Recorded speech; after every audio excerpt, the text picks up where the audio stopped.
Le podcast, le fauteuil noir. Le fauteuil noir. Studio OG.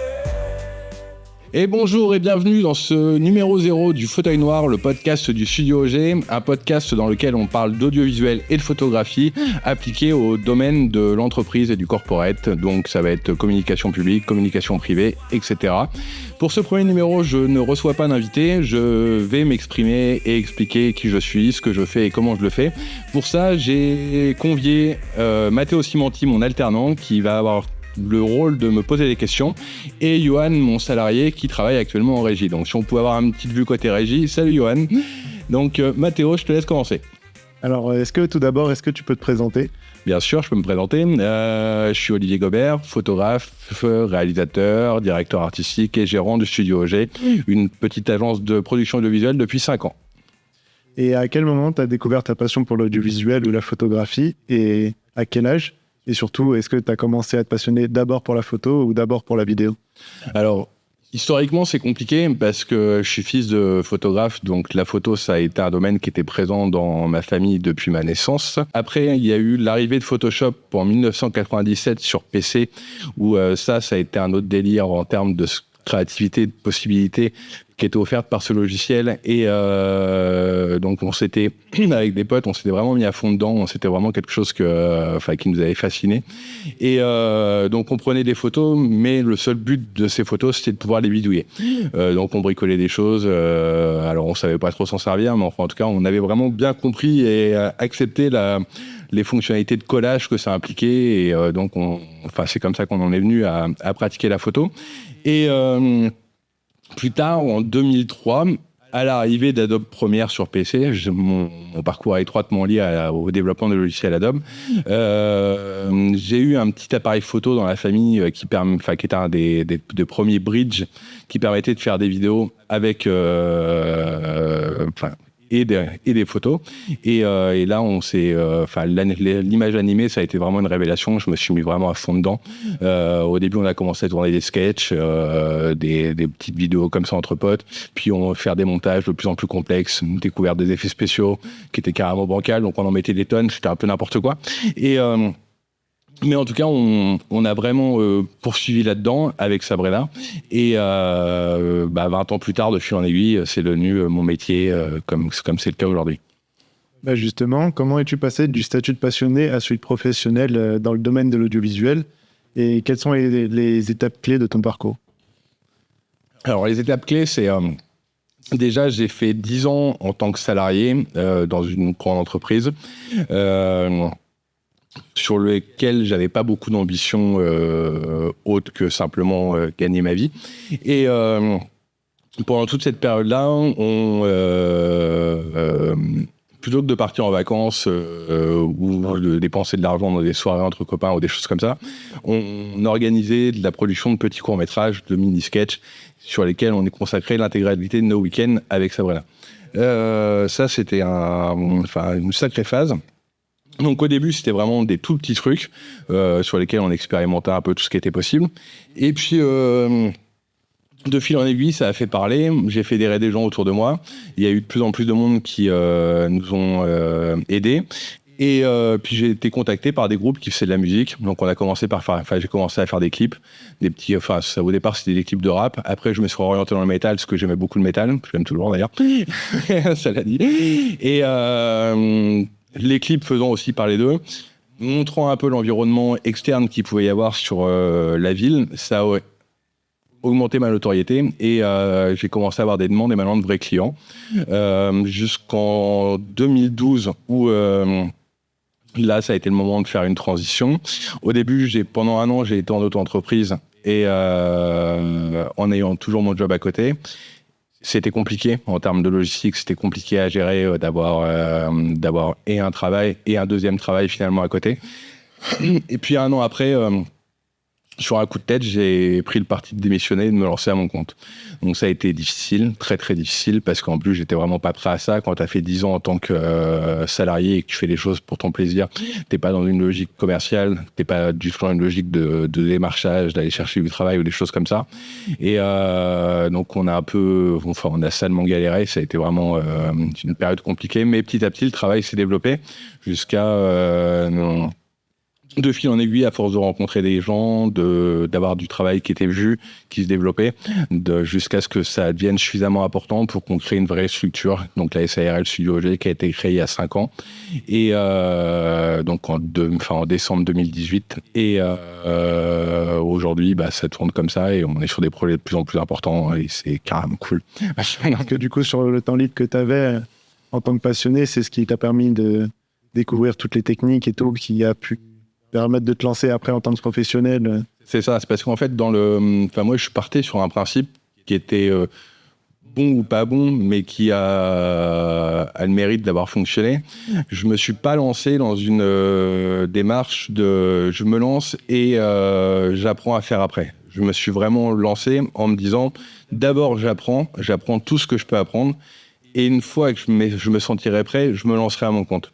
Alors en vérité, ça s'est pas tout à fait passé comme ça, parce que sur la forme, j'ai vraiment découvert une fois lancé dans le grand bain que mes compétences, elles étaient vraiment pas au niveau de ce que j'imaginais et qu'il fallait encore et encore et encore progresser, notamment par exemple sur du boulot de travail de lumière ou sur dès qu'il était question d'éclairer du verre, par exemple, parce que nous on est dans le département de l'Aube, donc dans le département il y a beaucoup de contextes où on est amené à photographier des bouteilles de champagne par exemple, et ça je me suis rendu compte de la complexité de la tâche une fois que j'ai été mis au pied du mur, mais c'était pas mais quoi qu'il en soit, sur le début, j'avais vraiment un gros travail qui avait été fait en amont, notamment sur de la mise en scène avec la production de courts-métrages et sur de la lumière, où pendant pas mal de temps, j'avais fait beaucoup de photos avec des modèles ou des photos de groupe, où j'étais vraiment dans de l'expérimentation et sur le cadre et sur la lumière. Et donc, quand il s'agissait d'éclairer des gens, à proprement parler, ou des environnements avec assez peu de moyens, parce que j'avais pas forcément toutes les installations de lumière qu'on peut avoir actuellement maintenant, où là c'est quand même un autre délire. J'arrivais toujours à m'en sortir pour faire quelque chose qui était plutôt beau, et en tout cas au moins de mon point de vue, mais est suffisamment beau pour que ça puisse être vendu sur une petite clientèle, pas sur une clientèle comme celle qu'on a actuellement, mais sur des petites structures sur lesquelles les besoins étaient assez peu haut de gamme pour avoir besoin de haut niveau technique et de haut niveau matériel. Ok. Et quelle est la distinction du coup entre travailler en tant que freelance du coup à son compte tout seul et fonder une agence dans le domaine de la photographie et de l'audiovisuel? Excellente question, Mathéo. La différence, elle est assez majeure. Quand on est en auto-entreprise et où tout seul à son compte, on travaille pour soi, on travaille pas pour les autres. On est vraiment dans une approche qui est assez individualiste. C'est un passage qui est intéressant, c'est une bonne étape de progression dans une carrière, mais c'est pas forcément une fin en soi dans ma vision des choses. Et surtout, tout est beaucoup plus compliqué et beaucoup moins vaste que ça pourrait l'être dès qu'on devient sur un statut d'agence, parce que sur un statut d'agence, qu'on soit tout seul ou à plusieurs, ça change rien. À partir du moment où on a un vrai statut d'entreprise, en soi, on peut revendiquer un statut d'agence. Mais quand on a un statut d'agence, on est tout de suite dans une logique de travail à plusieurs. Et ce travail à plusieurs devient vraiment quelque chose de complètement cohérent par rapport à l'activité. Donc on va se dire, dès le début, dès qu'on est sur un projet, on va se dire, voilà, un tel il va faire ça, un tel il va faire ça, un tel il va faire ça. Si j'ai besoin de maquilleuse, pas de problème, on intègre une maquilleuse. Si j'ai besoin de que quelqu'un prenne du son, pas de problème, on intègre du son, et ainsi de suite. Et ça fait partie du package global. Et dans cette logique-là, on est complètement dans une approche qui est beaucoup plus qualitative, puisque chaque personne est à sa place et chaque personne va être là pour les compétences qu'il apporte dans la structure. Alors que quand on est en entreprise, ou quand on est tout seul en tout cas, sur des activités photographiques, franchement ça marche, il n'y a pas besoin d'être 15 000 d'ailleurs. Je pense que 90% des photographes sont tout seuls et qui s'en sortent très bien comme ça. Par contre, quand on est sur de la production audiovisuelle, c'est beaucoup plus compliqué, surtout si on cherche à surtout pas intégrer d'autres gens, parce qu'on se retrouve vite avec des contraintes logistiques qui sont extrêmement dures, notamment en charge de matériel, où on est obligé de porter beaucoup de matériel tout le temps, de le déplacer et ainsi de suite. Et donc, c'est des compromis à faire. Et dans mon approche de l'audiovisuel, la question de compromis, elle doit être faite uniquement sur des questions de budget. C'est-à-dire que si les budgets permettent pas d'avoir, de faire mieux que ce qu'on pourrait, dans ce cas-là, on doit faire des choix. Mais par contre, si les budgets permettent de faire bien, on se doit de proposer la meilleure prestation possible. D'ailleurs, moi, dans cette logique-là, pendant pas mal de temps, j'étais raffilié à une autre agence qui me sous-traitait entre guillemets en tant que freelance, puisque c'était un partenariat mais c'était pas servait nous-mêmes, et ce qui permettait dès cette époque-là de commencer à faire des projets d'une certaine envergure et de se démarquer, chose je n'aurais pas pu faire forcément en restant dans une logique strictement personnelle, strictement individuelle, je dirais.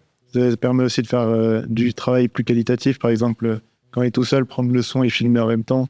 C'est un peu compliqué. C'est une opération compliquée, effectivement.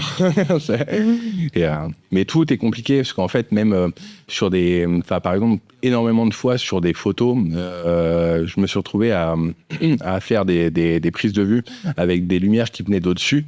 Et c'était sur des photos publicitaires, donc sur lesquelles on ne faisait pas énormément de photos, on en faisait 10, 15 peut-être. Mais en tout cas, tout était calé avant même de déclencher. Et dans ce contexte, on porter le flash pour le mettre au-dessus du sujet. Et si, quand tu es tout seul, tu peux aller mettre un pied girafe pour aller le porter.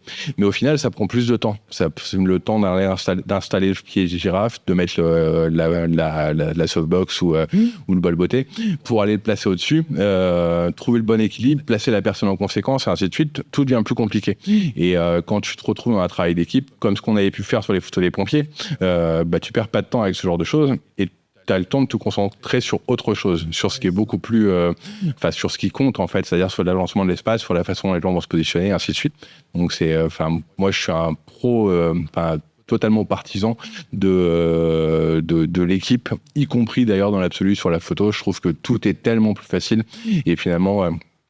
Même sur les prises de vue drone aujourd'hui, quand tu fais des prises de vue drone, quand t'as quelqu'un avec toi, et t'as un spotter en fait, quelqu'un qui va regarder où est le drone, ce que fait le drone, et qui va t'avertir si jamais tu prends un risque qui est à considérer.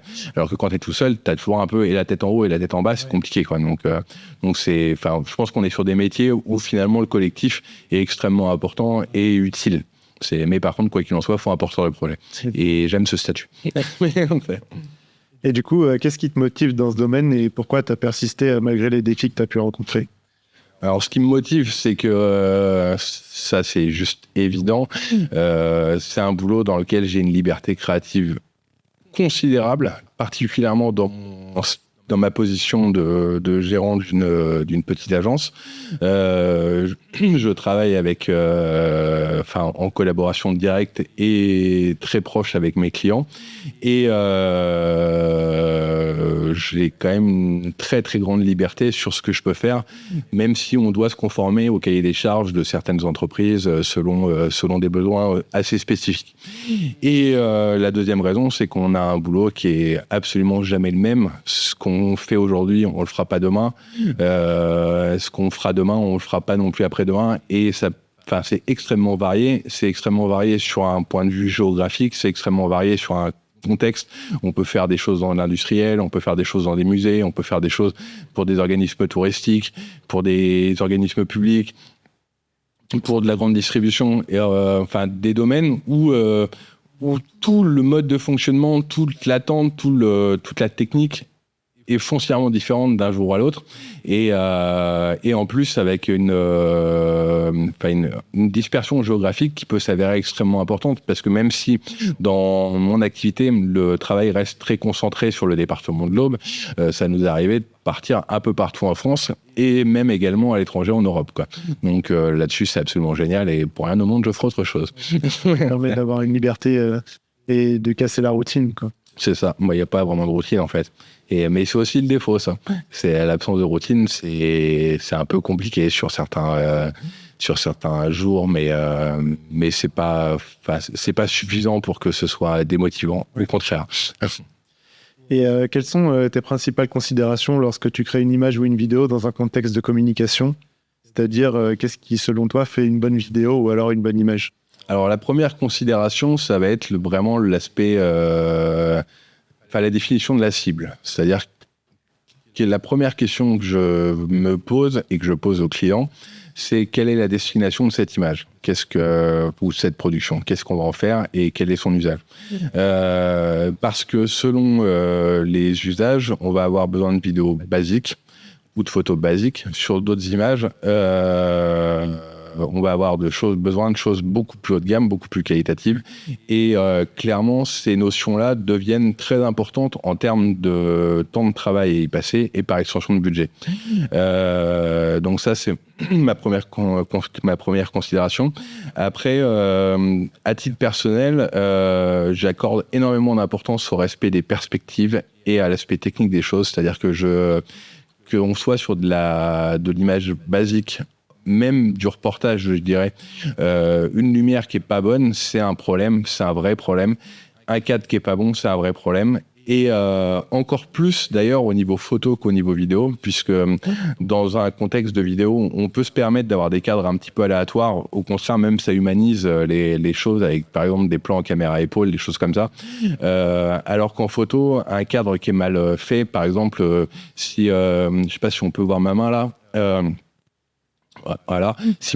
Sur un cadre comme ça où j'aurais juste un bout de main qui dépasserait comme ça et qui bougerait, ce serait assez étrange et pas très esthétique.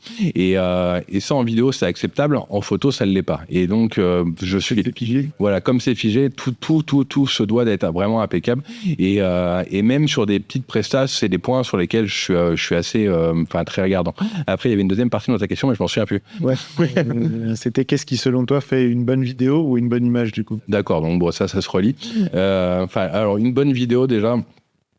Une bonne vidéo ou une bonne image, ce qui fait le point essentiel dans un cas comme dans l'autre, c'est qu'est-ce qu'elle raconte. Ouais. Ça c'est évident. Après sur des photos, il y a quand même un aspect strictement informatif. C'est-à-dire que quand on fait une photo de packshot sur fond blanc, par exemple, dans l'absolu, ce packshot sur fond blanc ne raconte rien, mais il a quelque chose d'informatif et il a une utilité. De la même manière d'ailleurs avec les vidéos dites techniques, mais quoi qu'il en soit, de toute façon ça rejoint toujours ça rejoint qu'est-ce que ça raconte. Si une vidéo est un enchaînement de plans sans cohérence, avec juste des effets de style, de transition ou autre, mais qu'il n'y a pas de sens global ou de ressentiment ou d'émotion lié à ce qui est montré, je trouve qu'on perd énormément de son intérêt. Et donc même sur des vidéos type institutionnelles où par exemple sur un film qui présenterait une usine, la continuité logique et naturelle des événements me paraît des éléments absolument indispensables pour la continuité, à l'ordre d'une visite. Voilà, pour l'importance de la compréhension et l'implication que le spectateur pourra avoir dans la vidéo. De la même manière sur des photos, quand on fait des photos à vocation publicitaire, on va toujours chercher à ce que le spectateur se transpose dans un imaginaire lié à cette photo. Donc ça peut être des choses très basiques, comme simplement de la joie de vivre, mais ça peut être aussi une approche assez lifestyle avec des photos qui, par exemple, on voit pas là-bas, mais par exemple une photo qui avait été prise en montagne où on voit quelqu'un qui regarde un paysage. Dans l'approche, il y a une certaine narration autour de cette image, puisqu'on imagine en tant que client, l'usage du produit par rapport à cet environnement. Et ça, c'est le premier point. Et le deuxième point, mais qui a déjà été plus ou moins abordé avant, l'aspect technique, bien évidemment, parce que tu auras beau avoir une super narration, si esthétiquement c'est regardable, si le son est pas bon, si les gens ont l'air d'être sortis d'un caveau, c'est pas vendeur, c'est pas vendeur du tout. Et on est sur des activités où On fait pas un remake de Fight Club où on cherche ou alors plus salement d'un film comme Saw, où on cherche à avoir une ambiance glauque au possible et ça sert la narration. Là, on est sur un aspect publicitaire et sur un aspect publicitaire, tout doit faire rêver. Et c'est vrai que dans ce contexte de choses qui font rêver, je pense que le mauvais temps a pas des masses sa place, par exemple, même si ça peut arriver dans certains cas, parce que ça peut servir à une certaine narration. Mais c'est toujours plus flatteur. Un peu l'ambiance. Voilà, ouais, ça pose un décor d'avoir d'office du beau temps et ça pose un décor, ça pose une atmosphère d'avoir une lumière qui est très travaillée, qui pose qui crée quelque chose. Comme tu disais au début, du coup, tu as 2 casquettes, celle de réalisateur et celle de photographe, qui sont 2 métiers différents. Et comment toi, du coup, tu arrives à gérer les 2? Alors, déjà, oui, j'ai 2 casquettes et je sais que c'est quelque chose qui est assez rare. De manière claire, je pense que c'est quasiment impossible d'être et photographe et vidéaste hors mariage avant d'avoir au moins 30 ou 35 ans. Parce que c'est 2 activités qui sont tellement différentes, tellement en opposition, tellement en contradiction dans l'approche, que c'est 2 métiers complètement différents auxquels tu dois te former. Donc moi, je pense que dans une carrière, tu peux avoir 4 ou 5 métiers différents. Donc par extension, je pense que arrivé à 30, 35, 40 ans, tu peux avoir réussi à avoir compris les fondamentaux de chacune de ces activités. En dessous, c'est compliqué ou alors vraiment tu as commencé extrêmement jeune et tu as bien compris les tenants et les aboutissants. Mais la photo, c'est pas la même approche en fait ni dans la composition, ni dans la structure du cadre ni dans la logique de l'instant par rapport à la durée. Et donc c'est pas pour moi, c'est 2 choses. Tu dois vraiment réussir à rentrer dans une dissociation. Pardon. La seule chose finalement, le seul élément qui est vraiment cohérent entre la photo et la vidéo, c'est l'aspect cadre. Le cadre, la lumière. Si tu sais éclairer en photo, tu sauras éclairer en vidéo. Même si en photo, tu vas utiliser des flashs, en vidéo, tu vas utiliser des lumières continues. Si tu sais cadrer en photo, tu sauras cadrer en vidéo. Même si dans le contexte vidéo, tu vas aller chercher à créer du mouvement à l'intérieur de ton cadre, alors que c'est pas le cas dans un aspect photo où là, au contraire, ton cadre doit être impeccable. Par contre, je pense que tu peux pas... d'ailleurs, je pense que c'est plus facile de passer à la photo quand tu as commencé par la vidéo que l'inverse, puisqu'on a cette logique du cadre sans le mouvement qui a transposé. Et après, il y a vraiment l'aspect très très figé. Moi, pour répondre à ta question complète sur comment je fais pour jongler avec les 2, déjà, j'ai clairement 2 approches assez différentes au niveau de l'image et de la photo, pas de la photo et de la vidéo. La photo, j'ai vraiment cette logique de l'instant figé et où je vais être totalement intransigeant sur un point de vue détail, cadre, respect des perspectives, composition de l'image et surtout instant figé et extrême netteté, donc je l'éclaire quasiment que au flash, et même dans mes post-traitements je vais toujours chercher à avoir une certaine neutralité, même si je suis quelqu'un qui aime la couleur, et je pense que ça se voit avec ce rouge ultra pétant. Et donc dans ce contexte, je laisse quand même beaucoup de place à la couleur, mais toujours avec une certaine neutralité, notamment sur le travail de la carnation de la peau, des choses comme ça, où mes photos se doivent d'être le plus proche possible d'une certaine réalité. Alors que dans les vidéos, je respecte toujours la carnation de la peau, mais parce que ça c'est essentiel en fait. La peau c'est pas bleu ou c'est pas jaune, hein, c'est comme ça, ou c'est encore moins vert. Ça c'était valable au tout début de l'étalo dans les années 2000, mais aujourd'hui on fait plus ça. Mais par contre, je travaille considérablement les atmosphères par la lumière et par le traitement de la couleur sur les vidéos, et je pense que ça se sent, et en fait je cherche vraiment à dissocier les choses, parce que dans une photo j'ai pas cette logique j'ai beaucoup moins cette logique d'imagerie cinématographique qu'on peut avoir dans l'audiovisuel. Et je sais que quand je fais des photos où je vais dénaturer volontairement le rendu colorimétrique pour essayer de donner l'atmosphère, puisque ça m'est arrivé de le faire bien évidemment, et généralement 5 ou 6 mois plus tard, la photo je peux plus la voir, mais elle me sort par les yeux en fait. Et ce qui est marrant, c'est que j'ai pas du tout cette perception-là avec la photo, avec la vidéo, je veux dire. C'est pas dans la vidéo, le travail de l'atmosphère, il fait partie du truc et ça ne me choque pas. Alors que dans les photos, vraiment, ça m'insupporte. Et je sais pas si ma parole vaut évangile, je pense pas, mais en tout cas dans ma perception des choses, c'est comme ça. La photo, ça doit quand même être plus réaliste, quoi qu'il en soit, que l'audiovisuel qui a une imagerie cinématographique assez importante, même dans l'imaginaire, quoi. Ouais, parce que du coup, l'étalonnage dans la vidéo, ça permet aussi de servir à la narration pour raconter une histoire à travers l'ambiance qu'on essaye de donner. Carrément. Et comment tu trouves tes clients et dans quelles circonstances sont-ils généralement en quête de tes services ? Alors, comment je trouve mes clients ? Comment mes clients me trouvent ? C'est plutôt ça la question. Alors, j'ai jamais démarché. Et, je pense que je ne le ferai jamais. Je ne suis pas capable de ça. C'est pas mon... Enfin, c'est ma plus grande faiblesse ou ma plus grande qualité, je ne sais pas. Mais en tout cas, je n'ai jamais démarché et je ne démarcherai probablement jamais. Et si un jour que l'entreprise devait le faire, je y aurais sûrement quelqu'un qui serait salarié pour ça. Donc, les clients me trouvent par majoritairement du bouche à oreille.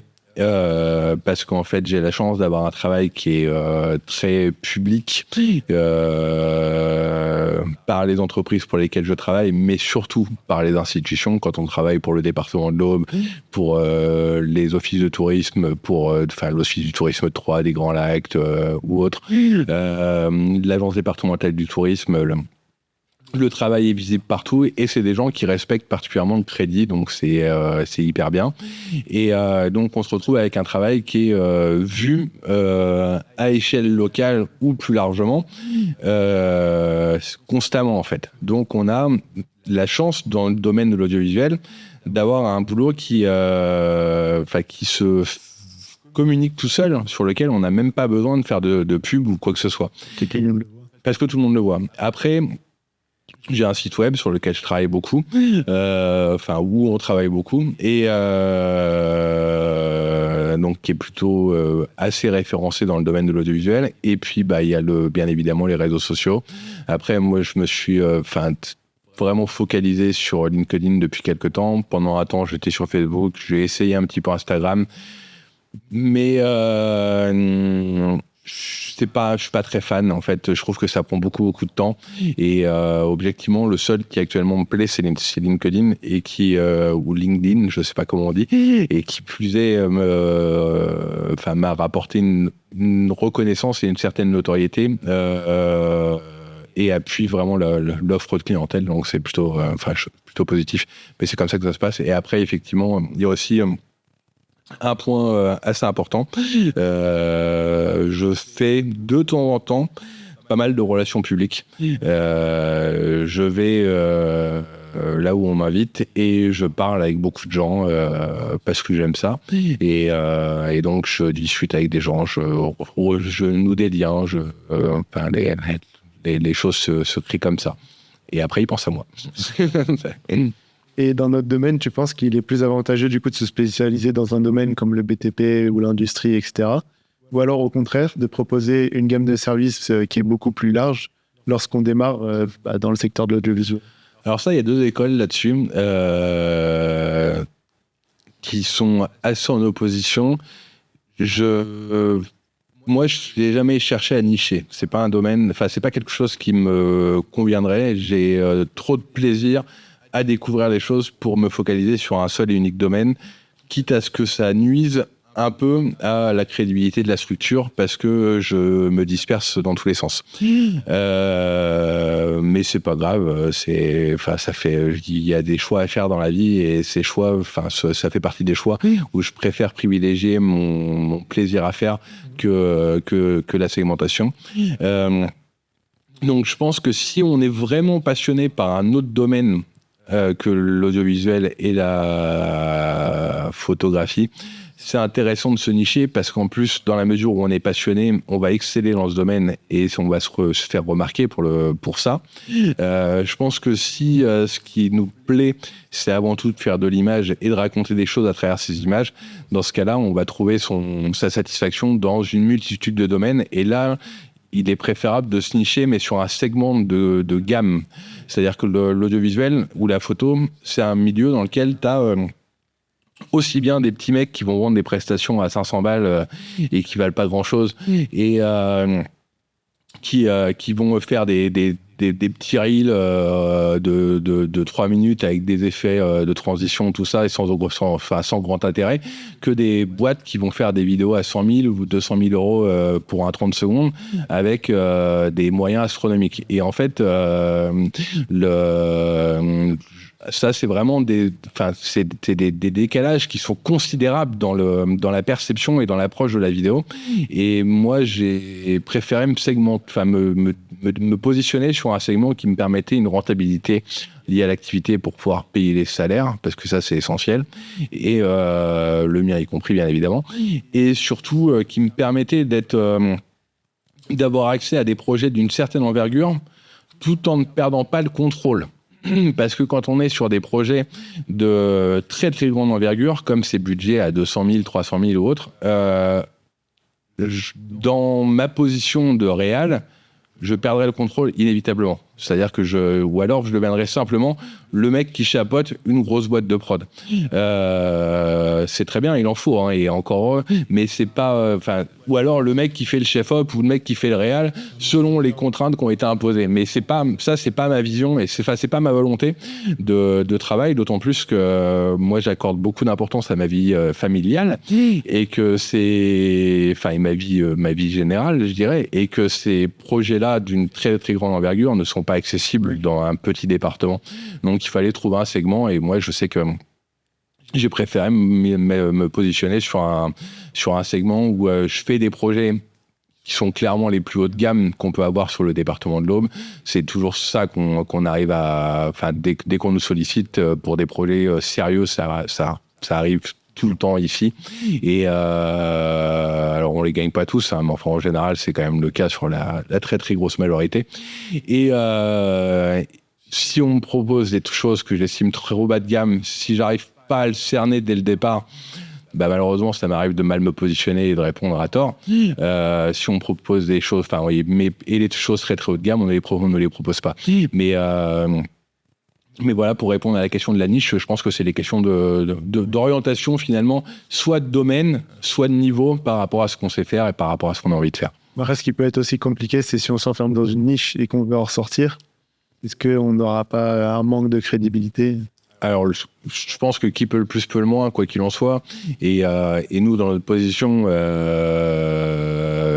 si on devait sortir de cette niche de niveau, ce serait pour aller plus haut. Et effectivement, on aura un problème de crédibilité, c'est évident. Et pour aller plus bas, c'est que dans ce cas-là, je serai à deux doigts du dépôt de bilan. Ce serait dommage, mais ce serait parce que c'est pas une volonté de l'entreprise. L'entreprise, elle doit continuer d'exister comme elle existe, avec un certain niveau de reconnaissance. Et après, quand tu es spécialisé dans un domaine spécifique, là effectivement, je pense que ça peut être compliqué d'en sortir parce que tes références sont assimilées à un seul unique domaine. Et dans ce cas-là, il va falloir te constituer une nouvelle base de référence. Et pour constituer cette nouvelle base de référence, faut inévitablement faire des efforts tarifaires sur des prestations que tu n'aurais pas eu autrement. Ouais. Mais dans une certaine mesure, parce que je sais que dans l'audiovisuel, il y a une vraie logique de c'est un boulot artistique, c'est pas cher, ou c'est un boulot artistique, il faut que je me constitue des références. Ça, je pense que c'est une erreur de cinglé. T'as un modèle économique à faire tenir, et ce modèle économique, c'est si t'as 10 points de marge, 20 points de marge, 30 points de marge, ce qui serait extraordinaire, tu dois en aucun cas te permettre de vendre moins cher que ça. Parce que si tu vends à perte, c'est-à-dire que si dans ce que tu fais, tu perds de l'argent en vendant, mais déjà tu flingues le marché, Et en plus, ta perspective, elle est nulle. C'est quand tu vois les investissements que ça implique en termes de matériel, tout ça, machin, c'est pas possible, en fait. Donc, voilà. Le but, du coup, c'est de se développer au final, du coup. Oui.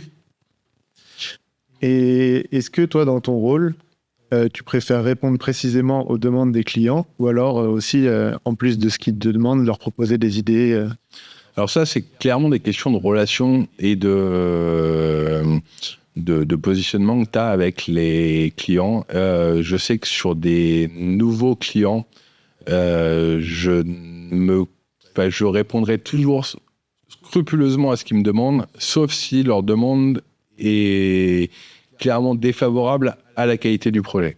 C'est-à-dire que si quelqu'un arrive et qui me dit tiens, j'ai besoin de telle chose, et moi on a besoin de telle prestation, je pense que c'est faisable en une demi-journée, est-ce que tu peux me faire un devis pour une vidéo de 3 minutes comme ça? Et moi je tiens compte du contexte et je me rends compte que le site il fait 50 000 mètres carrés, qu'il y a 25 personnes à assumer, tout ça machin, donc non, je vais pas je vais leur dire clairement non, votre prestation je peux pas la faire comme telle, comme ça, donc je vais apporter autre chose. Par contre, si les clients ont des besoins bien définis et qu'ils sont conscients des choses, dans ce cas-là, je me positionne précisément sur leurs besoins. Après, quand tu es avec des clients avec lesquels tu travailles depuis longtemps, comme certains, là, tu as une relation qui se crée qui est vraiment bien au-delà de simplement un rapport de client-fournisseur. Tu as une relation de partenariat. Tu travailles avec, d'ailleurs, tu travailles pas pour. Et dans ce cas-là, tu te dois d'être force de proposition et de voir même de proposer des choses qui leur seraient même pas venues à l'idée parce que ça leur fait plaisir aussi. C'est comme ça que ça apporte de la valeur. Et c'est vrai que c'est pour ça que j'aime beaucoup les relations à long terme, parce que les relations à long terme, généralement, amènent à ça. On a affaire à des clients qui cherchent un vrai partenariat, à être dans une position où le brainstorming est possible entre le client et le prestataire, et c'est là que tu as la meilleure relation possible et c'est là que tu peux apporter le plus de choses, quoi. Parce que du coup, ils t'accordent leur confiance pour leur projet, en fait. C'est ça. Quel conseil tu donnerais à quelqu'un qui débute dans le domaine de l'audiovisuel ? Alors, le conseil que je donnerais à quelqu'un qui débute dans l'audiovisuel, je vais faire genre, j'étais pas au courant de la question. Le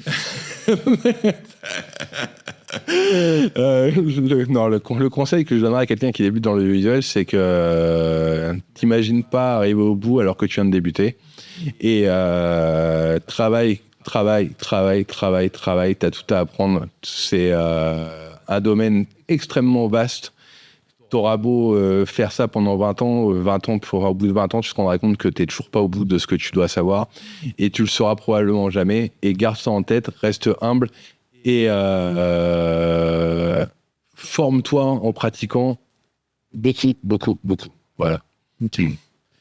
Que penses-tu de la prolifération des tutoriels sur Internet concernant la création des vidéos et la vente de contenu audiovisuel, de formation, etc.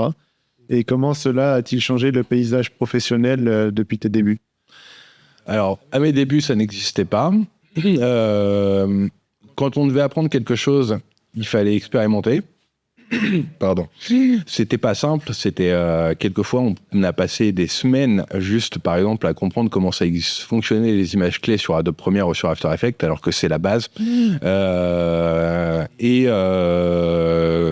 Un peu plus tardivement, il y a eu des forums qui ont permis d'être vraiment dans l'échange et d'apprendre beaucoup. Ça, c'était vraiment, pour moi, ça c'était vraiment la meilleure méthode.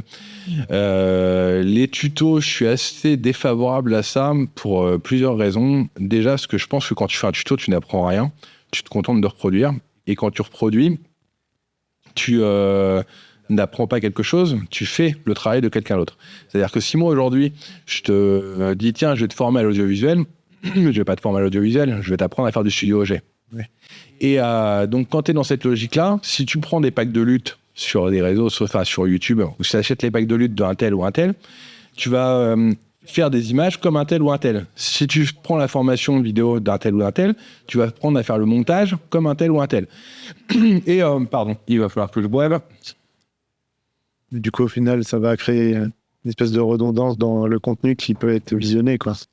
C'est ça. On va se retrouver vraiment avec un style qui est qui va être le même quel que soit le vidéaste. Et à côté de ça, tu as peut-être 50, 100, 200 personnes qui n'ont pas appris de cette manière-là, qui ont appris par leur propre chef, qui ont appris en regardant des films, qui ont appris en regardant des séries, qui ont décortiqué des choses en visant le plus haut possible, en disant comment ça a été fait ça, et qui ont essayé de reproduire. Et avec à leur façon, parce qu'en fait ils n'avaient pas les moyens, comme nous ça a été le cas, on n'avait pas les moyens quand on a commencé à éclairer avec nos petites mandarines, on était très très loin de ce que était possible de faire dans le cinéma avec des HMI ou des choses comme ça. Et mais ça nous a formés et ça nous a permis de vraiment obtenir notre singularité pour avoir un style de vidéo qui nous est propre et qui correspond à l'envie et aux besoins de certains clients. Du coup, pour revenir à ce qu'on disait tout à l'heure sur les tutos, etc., peut-être que le meilleur moyen d'apprendre, c'est d'échanger avec des professionnels, assister à des tournages, regarder des making-of. Alors ça, j'en suis convaincu. Moi, j'ai eu la chance d'assister à certains très gros tournages ces dernières années. Et ces dernières années, il y a quelques années maintenant. Et j'ai vu à quel point c'était pas différent qu'on soit sur un tournage très très très amateur ou au contraire un très très gros tournage à partir du moment où les choses étaient préparées. C'est-à-dire que au final, le boulot est exactement le même que tu tournes un tout petit court-métrage entre potes ou une grosse production avec énormément de gens. La seule différence près, c'est que plus ça devient important, plus dans chaque plus chaque poste est défini et occupé par une seule et unique personne qui sait ce qu'il a à faire. Et donc, quand tu arrives sur des grosses prods, comme il y a plein de monde, forcément, il y a plein de choses possibles à la fois. Ce qui est super et ce qui est impressionnant. Dans la même logique, voir des making-of, ça te permet d'identifier certaines choses. Moi, je me rappelle, par exemple, j'en regardais beaucoup pendant un temps. Et quand tu vois, je sais qu'il y a quelques fois, je regarde des films et je me dis, waouh, mais c'est extraordinaire, comment ils ont fait ça, comment la caméra elle est passée de là à là et tout. Et là, après, tu regardes les making-of des Blu-ray et tu vois le truc et tu te dis, ah, mais s'ils ont fait ça, donc si ça marche, on peut le jouer comme ça. Et ça te permet de mieux comprendre, notamment, comment ça marche en termes de gestion de la lumière, par exemple, avec les drapeaux, les réflexions, enfin, genre, c'est un petit tips, mais par exemple, j'ai découvert il y a pas très longtemps que quand on tournait en extérieur, dans un environnement plutôt très vert, on avait toujours des réflexions sur la peau qui renvoyaient du vert. Ça, je l'avais déjà remarqué 1000 fois et c'est esthétiquement affreux. Et j'étais sur un tournage, sur une grosse prod il y a pas longtemps, et les mecs avaient simplement mis un diffuseur blanc en dessous, enfin un réflecteur blanc en dessous la taille de la personne, ce qui fait que on reflétait le soleil et plus le gazon. Et ça changeait tout. Mais alors que c'est un détail, vu de l'extérieur, tu vois ça, tu comprends pas en fait ce que ça apporte, mais ça changeait tout en termes de rendu de l'image. Et dans la production audiovisuelle, c'est des milliers de petits détails comme ça qui font que tu vas pouvoir avancer. Et je pense que dans une logique d'apprentissage des choses, regarder ce qui est le plus complexe, le plus incroyable, sans effet spécial, c'est la meilleure des formations possibles. Et du coup, regarder beaucoup de cinéma, c'est la meilleure méthode pour te dire, ou de séries d'ailleurs, parce que les séries maintenant sont quand même ultra produites, c'est la meilleure méthode pour te dire, ah ouais, mais les mecs, ils ont fait ça, ils ont ramené la caméra comme ça à ce moment-là, ils ont joué avec tel angle de caméra. Par exemple, dans Get Out, j'avais bien aimé ce film, il était vraiment réussi. Tous les plans où les personnages ont une attitude étrange, ils sont filmés en très gros plan au grand angle. C'est contradictoire complètement avec les règles normales de la production. Tu vois. Normalement, quand on fait du portrait, on filme plutôt avec une longue focale. Et la longue focale isole dans le sujet. Mais sauf que là, le grand angle, ça leur déforme complètement le visage. Ça les rend trop bizarres. Et ça accentue le malaise énormément. Génial, absolument génial. Et en fait, ça, c'est 1001 techniques qui vont, qu'on peut avoir en travaillant l'approche. Et c'est sûr que c'est pas en regardant des reels sur TikTok qu'on va apprendre ce genre de choses, quoi. Parce que mis à part faire des petits sauts pour changer de truc, enfin bref, on va pas épiloguer sur le sujet. J'aime pas du tout TikTok. Du coup, comme on parlait aussi de matériel tout à l'heure, faire des images, du coup, maintenant, c'est devenu un peu plus accessible que ça ne fut été. Et est-ce que tu dirais que le matériel nécessaire est maintenant à la portée de tous Alors ça, c'est une vaste question. Quand j'ai démarré l'activité réellement en audiovisuel, j'ai démarré avec 12 000 euros d'investissement. Pour mes petits moyens, c'était une somme colossale. Aujourd'hui, je pense que tu peux démarrer avec les mêmes moyens, entre guillemets, c'est-à-dire en termes de logistique matérielle, avec peut-être 5 000. Mais 15 ans plus tôt, je pense que pour faire la même chose que ce que j'avais fait avec 12 000, il aurait fallu 100 000. Tellement les choses vont en avançant. Donc effectivement, les choses sont devenues de plus en plus accessibles, voire un peu trop accessibles. Mais sauf que c'est la porte d'entrée, en fait. Donc oui, tu peux démarrer avec une toute petite enveloppe, puisque 5 000 euros, c'est rien du tout, c'est même pas le prix de la caméra, là. Mais par contre, tu peux en aucun cas envisager d'en faire une activité professionnelle digne de ce nom, avec des moyens aussi faibles, puisque les moyens nécessaires à une production audiovisuelle un minimum qualitative sont très, très, très, très importants et beaucoup, beaucoup plus importants. Par exemple, là, je ne sais pas si, Johan, tu peux mettre un peu la salle dans son ensemble au niveau du plan et puis un petit plan de ton côté, là, sur la régie. Il n'y a plus de plan sur la régie. Non. Enfin, voilà. Donc là, c'est marrant. Ah oui, ok. Et donc, sur ces deux séquences-là, par exemple, je pense qu'on est à peut-être pas loin de 100 000 balles de matériel. Et rien que pour pouvoir faire cette séquence qu'on a actuellement, quoi. Pourtant, on est quand même encore sur des petits moyens compte tenu de ce type de production. Alors que... Enfin, je te parlais que là, il y a quelques jours, j'étais sur une grosse prod. Mais 100 000 balles, c'était le prix de la cam, sans objectif. Ils avaient regardé les objectifs en question, c'était au moins 40 000 euros pièce, quoi. Donc, c'est encore, tout ça, c'est des différences de standing. Et de la même manière que quand tu démarres avec très peu de matériel, tu peux bricoler des trucs. C'est comme les mecs qui filment tous au Ronin, tu vois. Enfin, c'est facile. Nous, à l'époque, on avait débuté. Tu filmais avec un pied, au mieux avec un slide, parce qu'il n'y avait pas d'alternative. Du coup, tu étais extrêmement contraint par le cadre.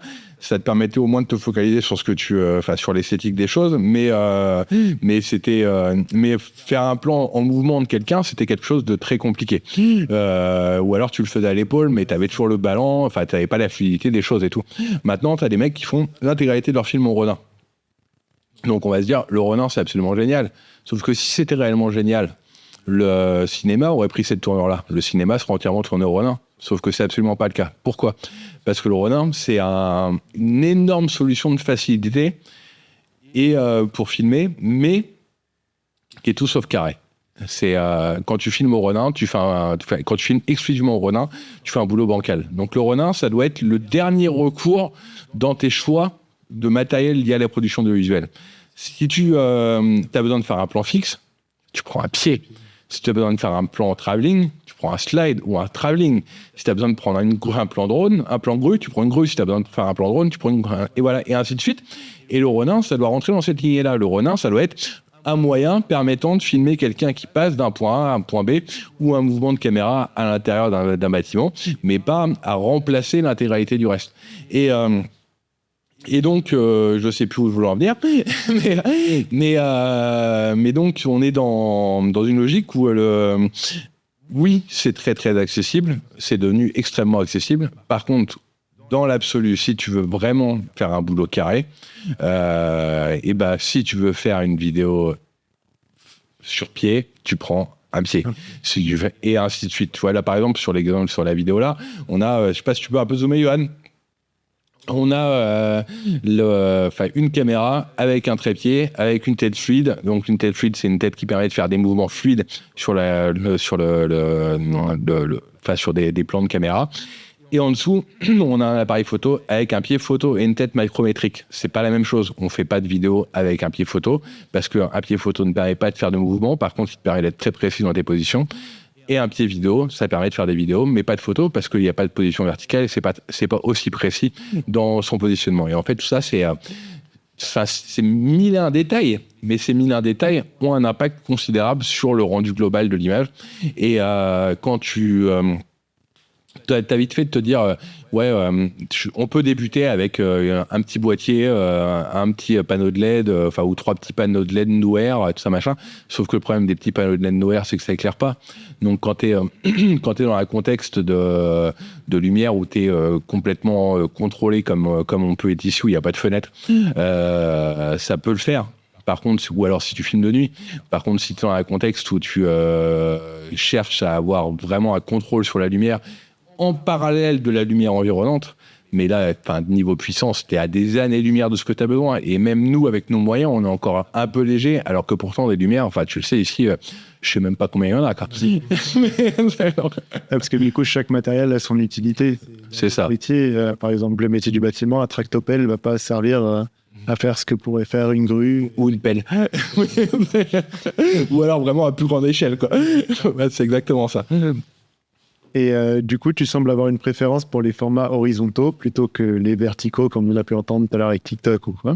Et pourquoi, du coup, cette préférence? Alors, en fait, c'est une notoriété publique parce que je l'assume totalement. Même si c'est mon activité, même si mon activité de l'audiovisuel, je déteste le format 9/16e. J'ai pas de problème avec les formats verticaux. J'aime le format 2/3. J'aime le format 4/3 en vertical. J'aime le format carré, mais là, c'est plus vertical. Mais par contre, le 9/16e, je pense que c'est un format qui est juste un non-sens dans sa structure, que c'est impossible de cadrer correctement sur un format comme celui-là, et que les images sont tellement resserrées dans le cadre qu'on ne peut absolument rien montrer, il n'y a pas d'environnement. C'est-à-dire que sur un contexte comme celui-là, par exemple, d'ailleurs on le voit sur le split screen Camille Johan, là ça passe encore parce qu'il y a un côté moitié-moitié, mais du coup on est sur un format 4/3 sur la partie de l'écran me concernant.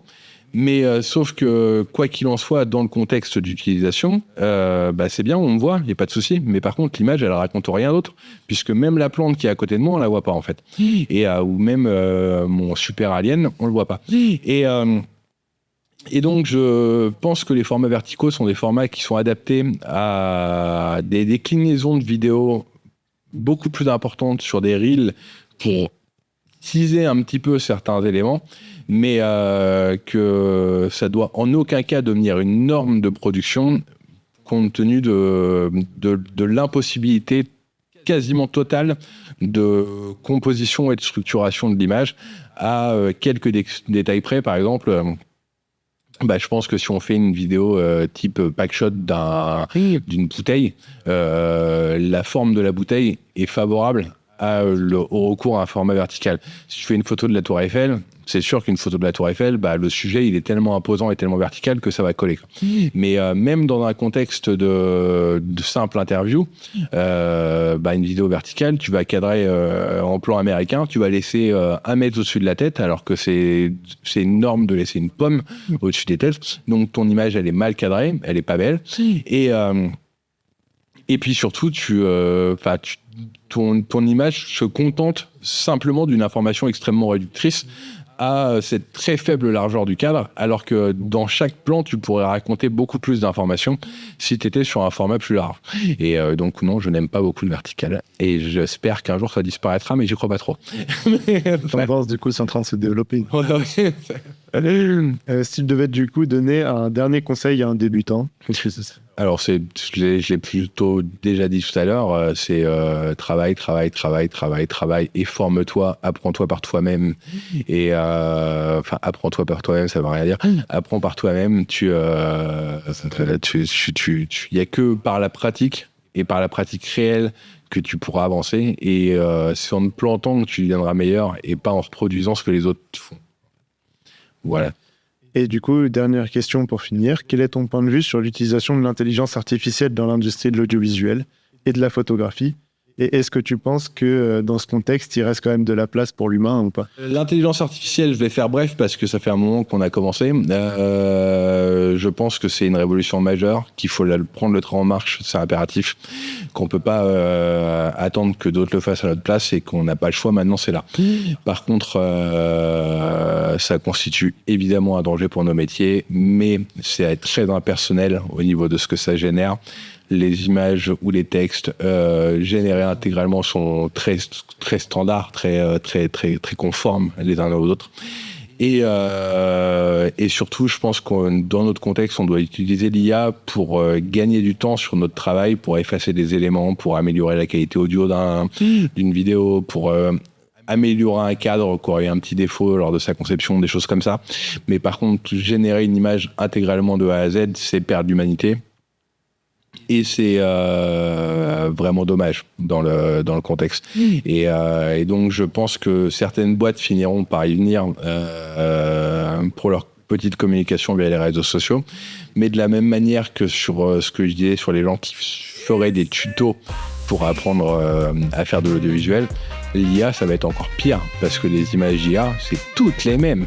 Et les textes IA, c'est tous les mêmes. Et moi, je vois sur LinkedIn notamment qu'il y a des mecs qui rédigent leur prompt qui rédigent leur post en format IA, mais ils font tous le même boulot. Enfin, ça se voit en fait, c'est la même chose. Et ça, je pense que on n'est pas encore dans une phase où l'IA est capable de générer quelque chose qui se démarquera, comme est capable de se démarquer quelqu'un qui apporte une vraie valeur créative à ce qu'il réalise.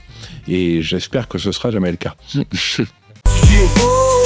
Podcast, le podcast, le fond c'est noir, le fond c'est noir.